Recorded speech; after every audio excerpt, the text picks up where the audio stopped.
تازه خبر افغان ځواکونه د نړۍ زړور ځواکونه اعلان شول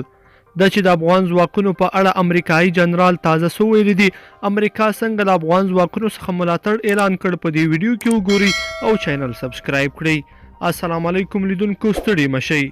د امریکا پوځ د ځانګړو عملیاتو قومندان جنرال ریچارډ کلارک تیر ورځ د خپل هیواد د سنا جرګې د وسلوالو خدمتونو کمیټې ته ویلي چې افغان ځواکونه د نړۍ تر ټولو زړور ځواکونه دي او له دښمن سره د جګړې په ډګر کې ځانګړی مورال لري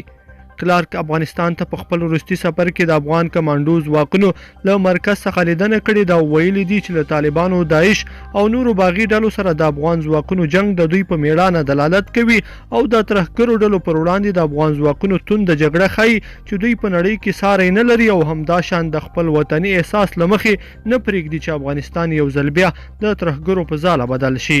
نوموړي دغه راز ویلي چې افغان ځواکونه اوږده موده جګړه وکړه تجربې ترلاسه کړي نوي او زړور قومندانان یې ولیدل خو لا هم اړتیا ده چې امریکایي ځواکونه ورڅخه خپل ملاتړ جاري وساتي کلارک ټینګار کړی چې امریکا به هیڅ وخت افغان ځواکونه یوازې پرېږدي او هڅه کوي چې د دوی بشپړ ملاتړ ته ادامه ورکړي لیدونکو په دې هیله چې دا مطلب به مو تر پایه راسره لیدلی وي که مو دا ویډیو خوښه شوې ویډیو لایک کړئ او چینل سبسکرایب کړئ تر بیا ښه وخت